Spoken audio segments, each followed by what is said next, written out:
বুঝছেন আমি যে 11টার সাথে থাকি শুরু করিয়া আমি এটা কোনো ইয়ে নিছি কার্ড জমা নিছি সে কার্ড জমা নিয়ে আমার কয় তাহলে আমার কাজ হলো না আর সাত দেওয়া যাবে না আর হাতে হাতে কার্ড নাই আমি 400 কার্ড আমি জমা নিছি 400 কার্ড আমি জমা নিছি জমা নেওয়ার পর আমার সাত দিল না আর কয় 240টা কার্ড আছে 240টা বস্তা আছে মনে করো যে আমরা কৃষক মানুষ সার পাই না আজ মনে করো সার খুচরা দোকানে 2000 টাকা আর ডিলারের কাছে 1050 টাকা এখানে আসি আমরা সার পাই না আজকে মনে করো যে কয়েকদিন ধরে আমরা ঘুরতেছি দৃষ্টান্ত শাস্তি ব্যবস্থা নেব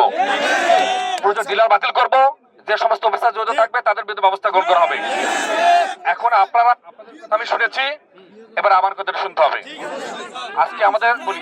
আমাদের শোনে আমি অনেক কথা শোনা যায় বাবা প্লিজ না হবে না ঠিক আছে শোনেন কথা শোন বাবা আর শোনেন এখন আমাদের আজকে পরীক্ষা আছে প্লাস দেখেন এটা একটা হাইওয়ে আমাদের অনেক মা বোন অসুস্থ আছে অনেক গর্ভবতী মহিলারা অ্যাম্বুলেন্সে আছে তারা তো আমাদের মা বোন নাকি তো আমাদের মা বোন যদি রাস্তায় কষ্ট পায় কেউ যদি অসুস্থ হয় কিন্তু মারা যায় সেটা আমাদের কষ্ট না আমি আপনাদের কাছে ইউনো হিসাবে আমি এই উপজেলার ইউনো হিসাবে আপনাকে অনুরোধ করছি আপনারা রাস্তাটা ছেড়ে দেন আমাকে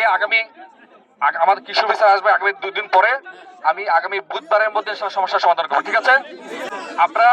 আপনারা প্লিজ শোনেন আমার কথা শোনেন আপনারা আমার কৃষি অফিসার শোনেন আপনারা এখন অনুগ্রহপূর্বক আপনারা নিজ নিজ জায়গায় চলে যান এবং আমার এই যে ওসি মহোদয় আছেন আচ্ছা শোনেন আমি বলি আমার কথা শোনেন আপনারা আমার কৃষি অফিসে উপজেলায় কৃষি অফিসে আপনার এই যে ইয়েটা আছে না আপনার আইডি কার্ডের পিছনে মোবাইল নাম্বার সহকারে জমা দেন ঠিক আছে